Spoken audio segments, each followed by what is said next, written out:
Bismillahirrahmanirrahim. It's Dr. Saira Shabbir here. Starting today, I shall be teaching you a course named Pericyclic Chemistry with the course code CHEM 5120.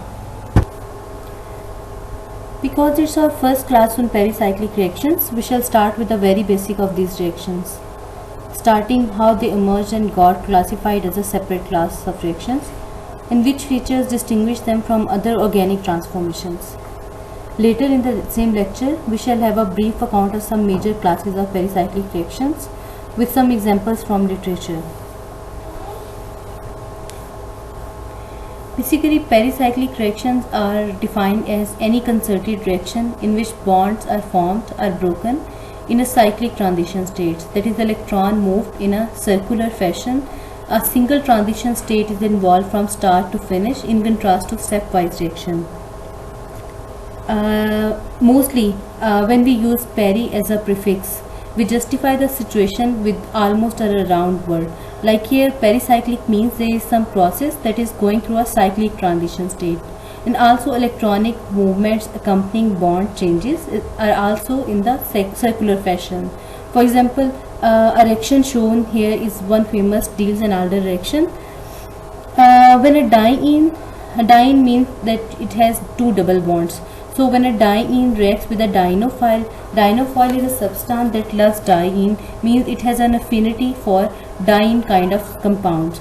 So when diene reacts with a dienophile, like here we have 2,3-dimethyl butadiene. This kind of compound, when it reacts with propanol, it has an aldehyde, or you can say formyl group, and also carbon double bond.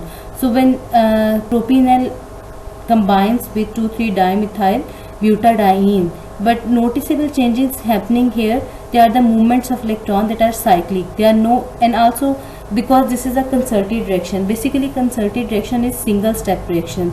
So it means that the changes that are going on, they have only one transition state and there are no intermediates involved. जब intermediates ही नहीं है तो ions और radical जो हैं उनका concept ही खत्म हो जाता है, ठीक है? Coming to the difference between, what I want you to know, how concerted reactions are different from multi-step reactions. We already know that in organic transformations, transition state basically क्या होती है कि transition state it corresponds to the highest potential energy along its reaction coordinates. जैसे अगर आप यहाँ पे देखें तो यहाँ पे क्या है कि energy profiling is done, but energy is उसको compare किया गया है reaction progress के साथ. It could be reaction coordinate, यहाँ पे time भी हो सकता है कि जैसे जैसे reaction proceed करता है वैसे वैसे reaction में जो transformation या changes आ रही हैं तो energies जो हैं उनका वो कैसे जो है वो पहले एक हाई स्टेट पे जाते हैं जहाँ पर हम उसको कहते हैं कि यहाँ पे हाईएस्ट पोटेंशियल एनर्जी थी, उस जगह पर हम कहते हैं कि this is the transition state. Concerted reaction because it is one step reaction, तो उसके बारे में ये कहा जाता है कि कंसर्टेड रिएक्शन में only one transition state involve. जबकि अगर आप जो है वो इसकी बात करें, जब हम मल्टी स्टेप रिएक्शन की बात करते हैं तो मल्टी स्टेप रिएक्शन में क्या होता है, multi-step reaction में one reactant converts to first intermediate after passing through the first energy barrier. तो activation energy या energy barrier first pass करने के बाद we have first intermediate and after passing through the second energy barrier we get second intermediate, and then to finally to go to product the third intermediate the third energy barrier is crossed. जिसपे हम इसमें ये कहते हैं कि यहाँ पे multiple transition states are involve, so this that's why it's a multi step reaction. So concerted reactions are basically one step reactions that involve only one transition state. Let's start with the background of pericyclic reaction. I would strongly suggest you to follow the reference book mentioned here to learn about the rise of pericyclic reactions as a separate distinguished class. Basically, by the end of 1950s, the main features of ionic and radical reactions, they were reasonably well understood, but pericyclic reactions were not even recognized as a separate class. Diels-Alder reaction and a good many other, they were known individually. Even curly arrows, we use curly arrows to show the movement of electrons. So curly arrows were used to show where the bonds went to in these reactions, but the absence of sense of direction to the arrows was unsettling, because at that time they knew that they can justify the pericyclic reaction, that electrons are moving in a circular fashion, but because they didn't know where the electrons ended up, so it was a bit confusing for the time too. Later, you can say that in around 1960, in early 1960, a scientist named Doring, he called them no mechanism reaction, because they couldn't elaborate any mechanism for them, so they called them no mechanism reaction. Basically, there were number of such reactions. They were not understood, because scientists couldn't make sense into their mechanism. They knew about these reactions, like they wanted to know that when we talk about alkenes, that two dienes they add to form more alkenes, but when we talk about ethylene molecules, two ethylene molecules, they don't readily combine to form cyclobutane, but when we compare this reaction to acetylene or arenes, they react with other you can say dienophile and form 4-member rings. So some reactions, they were very easy and they were very facile in comparison to some other reactions where the chemistry were very close, but even then scientists couldn't make sense that why some reactions are easy and facile while others they don't proceed very readily. And similarly, another reaction, they wanted to know that why cis 3,4-dimethyl cyclobutene, it opens to give thermodynamically less stable cis trans butadiene, because you see when we talk about thermodynamic stability and kinetic stability, when you look at this energy diagram, you can see that with the progress of reaction, what happens that A reactant converts to B, and you have an activation energy profile of this reaction. When you talk about an activation energy, then it means that an activation energy is basically related to the kinetics of the reaction. If the activation energy is small, then the reaction rate will be higher, because more atoms or more molecules, you can say, have energy to undergo the same reaction. They can cross the energy barrier easily. Well, when we talk about the, you can say, energy of reactant, and we compare it to the energy of the product, then there is a gross difference between the energy of reactant and product. It means that product B is much more stable than the reactant A. It means that this reaction can proceed readily because the reaction is itself thermodynamically stable. So when we talk about cis 3,4-dimethyl cyclobutane, it's convergent to cis trans butadiene. It shouldn't be very facile, because cis trans butadiene is not very thermodynamically stable compound as compared to cis 3,4-dimethyl cyclobutane, but still this reaction was easy and it happened in comparison to other reactions of this kind. So these mysteries still remained unsolved at that time. So scientists were eager to find a solution for them. When we another this kind of mystery was cyclization of pentadienyl cation. Basically, cyclization of pentadienyl cation, when we talk about it, then we say that when it cyclized, then the carbon 1 has to connect to carbon number 5, but you know that there is a positive charge on one carbon and the other carbons, they are also electron deficient. So why, when they are you can say that like charges normally repel and they don't want to come in close proximity, so why does this reaction happen at that time? You can say that still it happened, but what was the probable explanation? So to solve these mysteries, they have to work and they need some rationale for that. So similar situation was that when in 1963, when R.B. Woodward, you can say that he was the main scientist who worked on pericyclic reaction. Then Woodward, in the course of synthesis of vitamin B12, he came across another such example where he found counter thermodynamic stereochemistry. मतलब कहने का ये है कि उस case में भी vitamin B12 के केस में भी उसको एक ऐसा इंटरमीडिएट मिला जिसकी स्टेबिलिटी जो है वो कम होने के बावजूद वहाँ पर जो है वो प्रोडक्ट उसको मिला था that had the opposite stereo chemistry that he he was expecting. So this kind of things, they were mysteries at that time, but to solve these mysteries scientists have to progress and have to work more. और इसके बारे में हम भी देखते हैं. The reaction, I mean, I told that it was the opposite or counter thermodynamic stereochemistry that was discovered by Woodward. So actually it is recognized today by as a disrotatory electrocyclic ring closure of hexatriene. We shall study these type of reactions, or you can say that by the end of this course you will see yourself to know all such kind of transformation. Okay, continuing the background of the pericyclic reaction. In 1965, basically you can say that, right, in 1965 Woodward and Hoffman they introduced a series of rules governing the stereochemistry of various classes of pericyclic reactions. In rules को हम very next slide में इंशाल्लाह हम पढ़ते हैं. They showed a very significant contribution. There was another significant contribution basically by the two scientists named Abraham and Higgins. They explained the correlation diagram based on the symmetry of molecular orbitals.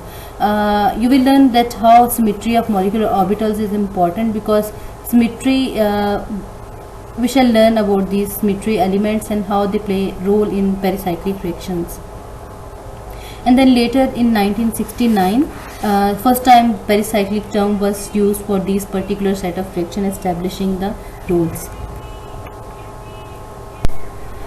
Okay, there are certain characteristic features of pericyclic reaction that are listed here.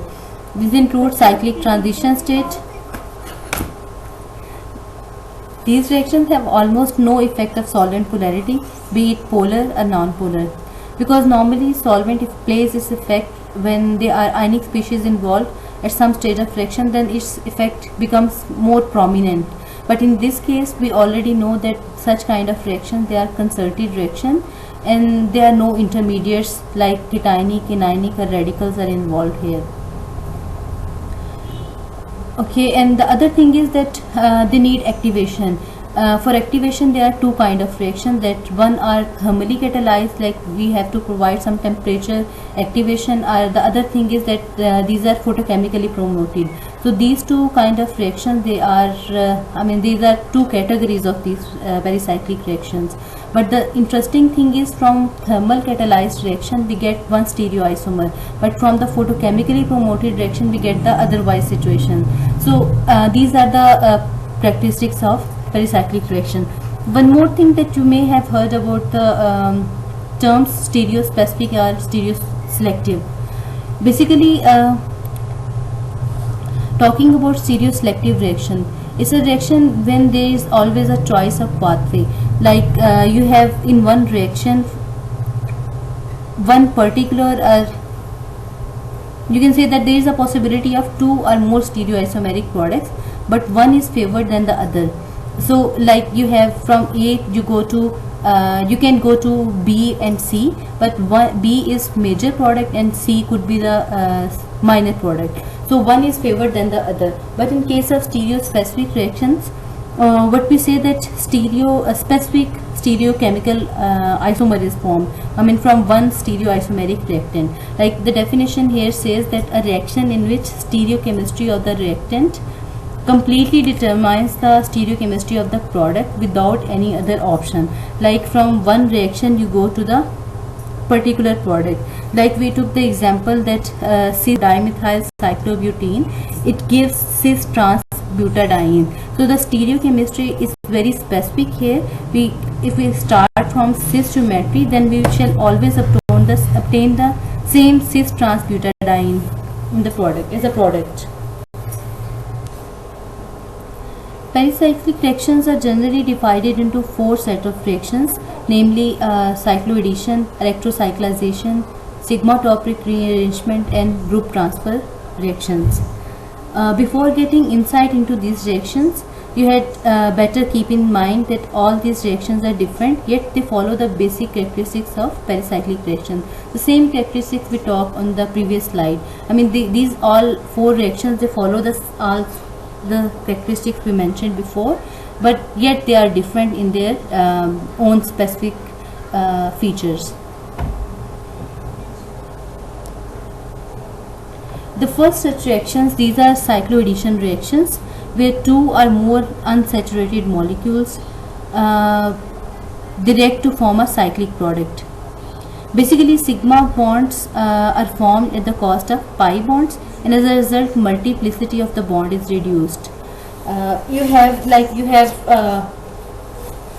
three important classes of cycloaddition reactions here. They could be Diels-Alder reaction, 2+2 cycloaddition, and 1,3 dipolar cycloaddition reactions. These are the illustrating examples of cycloaddition reactions.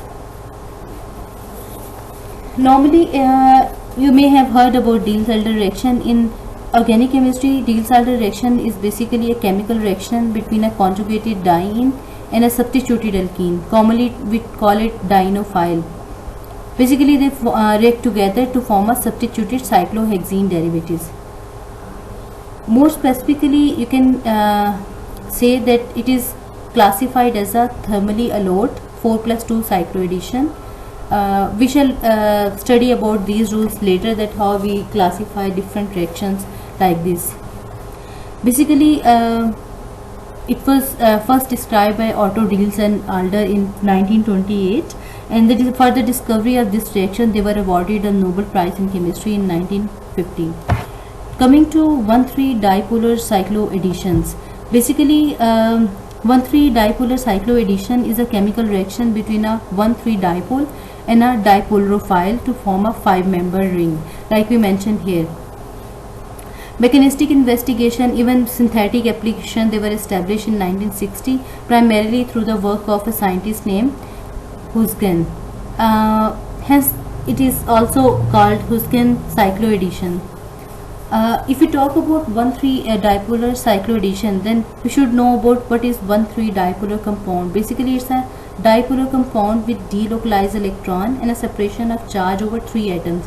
Like here, if you have a oxide, nitrogen oxide, and there are 3 atoms over 3 atoms, the charge is localized. Like when you transfer the oxygen electron between nitrogen and oxygen, then the other electrons, that is, it goes on carbon, then it shall be like carbon is negatively charged, there is a double bond between carbon and nitrogen, and then also a double bond between nitrogen and oxygen. So this kind of resonance कह लें इसको, या फिर जो है वो delocalization कह लें, it gives stability to 1,3 dipolar ions too. बहर 1,3 डाइपोलर आयंस जो हैं वो रिएक्ट कर सकते हैं इस तरह की डाइन्स के साथ, जिनको हम डाइपोलरोफाइल भी कहते हैं, because they are dipole type of compound loving. So they end up in a 5-membered cyclic ring.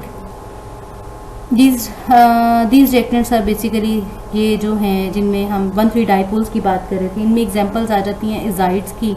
Azides are something like you can say N3 type of compounds. Ozone आ जाता है, ठीक है. नाइट्रो कंपाउंड्स हैं, diazo compounds हैं. Diazo जो हैं वो CN2 टाइप का कंपाउंड्स होते हैं. इसी तरह से 2+2 साइक्लोएडिशन है. जैसे हम Diels-Alder रिएक्शन की बात कर रहे थे कि इसमें 4+2 है. 4 मीन्स कि यहाँ पे 4 जो हैं वो एटम्स हैं, they are reacting with 2 atoms, और बाकी उनका स्ट्रक्चर बेसिकली ऐसे ही होगा कि वहाँ पे अल्टरनेटिंग कार्बन और सिंगल बॉन्ड्स हैं. 2+2 साइक्लोएडिशन में क्या है कि यहाँ पे 2 जो हैं वो एटम्स इन्वॉल्व हैं. एक जो है वो आप कह लें कि एक रिएक्टेंट के और दूसरे रिएक्टेंट के भी जो हैं वो 2 ही एटम्स इन्वॉल्व हैं. मतलब यहाँ पे हमारे पास 2 अल्कीन्स हैं, 2 alkenes are reacting together to form a cyclobutane type structure. और उसके अंदर जो है वो आपके पास स्टीरियोकेमिस्ट्री जो है that shall be decided on the basis of your reactants. So these type of reactions they are part of cycloaddition reactions.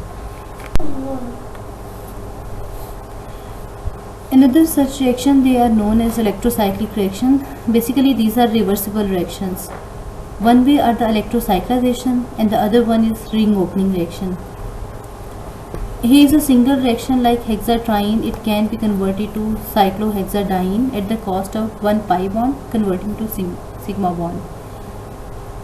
Basically, we can also define it as a reversible reaction that involves ring closure of conjugated polyene to cycloalkene, a ring opening of cycloalkene to conjugated polyene.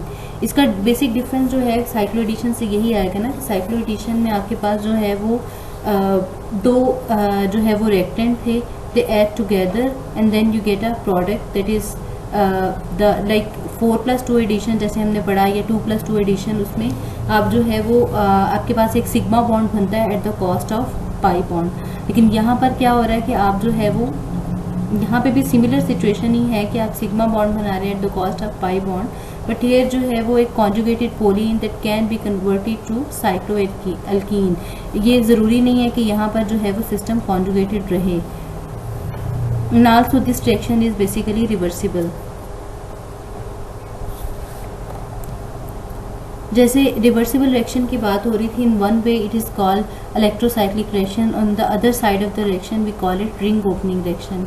We have an example of cyclobutene that forms 1,3-butadiene as a product with one few you can say that we have one few sigma bond, but there is a one more pi bond here than the reactant. These are the third important type of pericyclic reaction. We know them as sigma-tropic rearrangement. Basically, here a sigma bond that may hold an atom or group of atom. It changes its location with the rearrangement of pi system. Depending upon this location of sigma bonded group, numbering is done. It gives them many different options, like we have 3,3 sigma tropic rearrangement, 2,3 sigma tropic rearrangement, or 1,5 sigma tropic rearrangement. The noteworthy thing is that the total number of sigma bonds and pi bonds remain unchanged.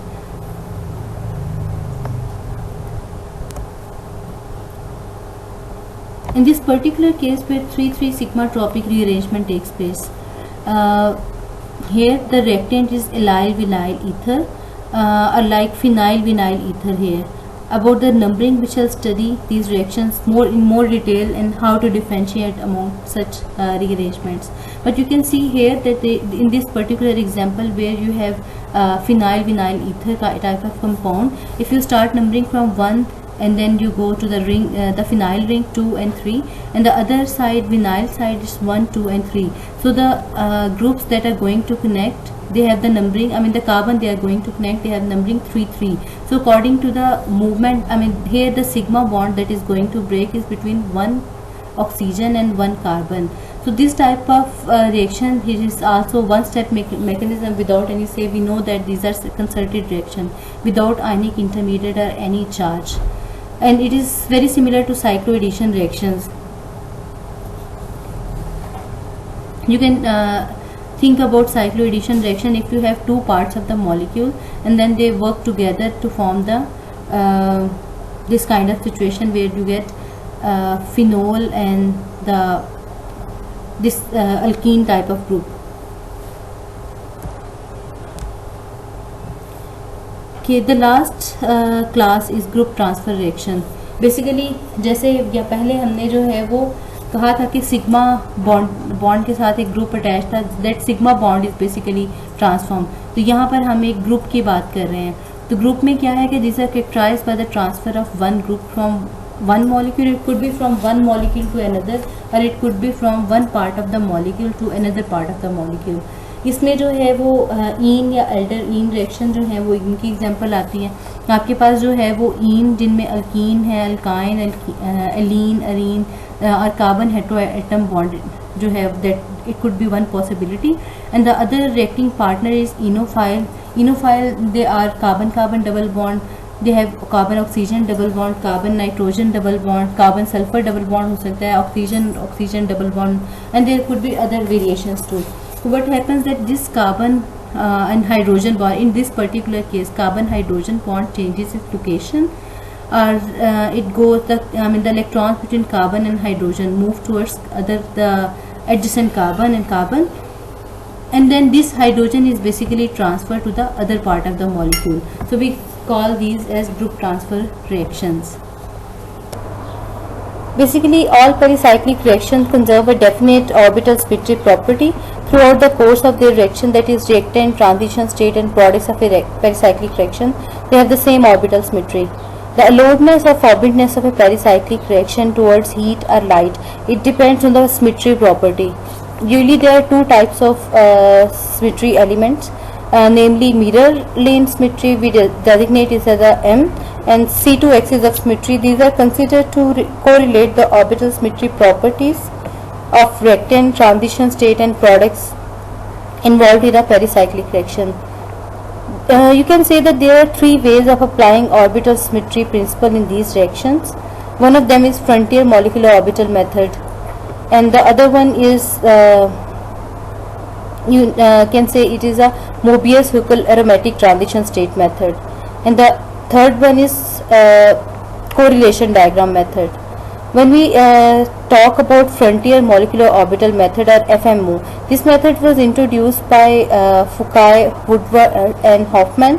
According to this method, an electrocyclic reaction will be allowed only when terminal orbitals of the highest occupied molecular orbital of a conjugated pi system, we know that was a reactant, it overlaps between them in such a way that the positive lobe of a conjugated pi system overlaps with the positive lobe of the other end. Similarly, when we talk about cycloaddition reactions, they are only allowed when HOMO or highest molecular orbital of one reactant, it overlaps with the lowest unoccupied molecular orbital of the other reactant in such a way that they have a constructive interference कहने या इसको positive lobe overlaps with another positive lobe and negative overlaps with the negative one.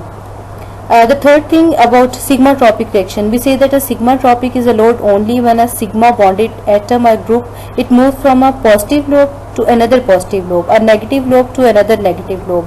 Basically, Woodward and Hoffman they predicted some orbital symmetry rules for these pericyclic reactions. They can know the concerted rates of these reactions through these rules.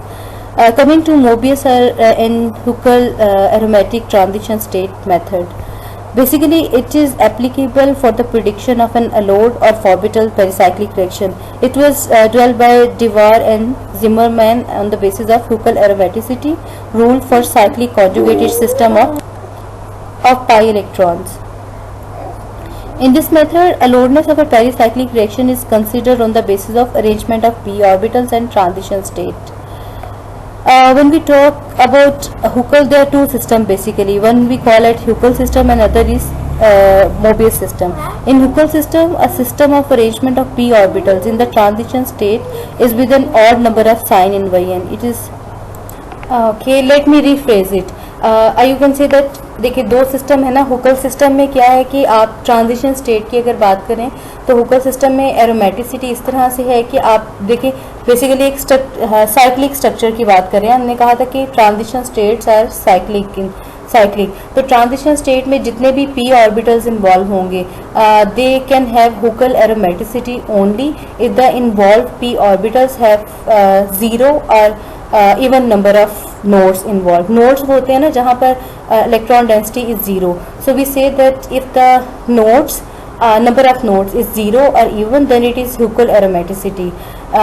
जैसे जो है वो node they shall appear only when we say that there is a sign in yn, like there is a positive lobe upside and there is the next p orbital of the next carbon, we say that it has a negative lobe upside. So there is a sign in yn and there comes a node.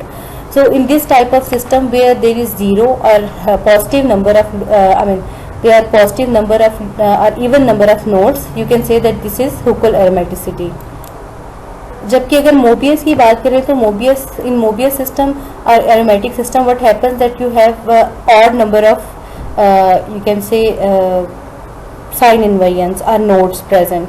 So these two systems, they are both are aromatic, but depending upon a thermal or photochemical reaction and depending upon these aromaticity, we classify such some reactions as forbidden and some reactions as allowed.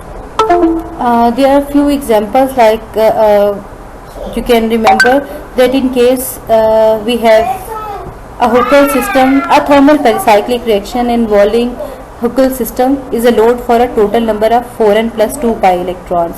जबकि अगर यही thermal reaction हो लेकिन उसमें Mobius system involve हो, we say that this reaction is allowed only for 4n pi electrons.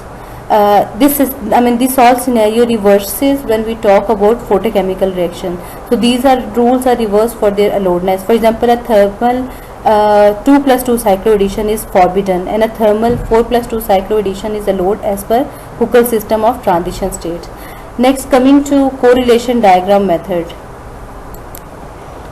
Okay, in correlation diagram method, it was introduced by Higgins and Abrahamson to predict the loadness of a pericyclic reaction. In this basically method, orbital symmetry properties of both reactant and products, these are considered. And what we say that symmetry properties are symmetry elements of molecular orbitals, these are evaluated, and molecular orbitals of reactants and products are arranged in a diagram in 2 columns. In an allowed pericyclic reaction, ground state molecular orbitals of reactant and product, they have the same element of symmetry.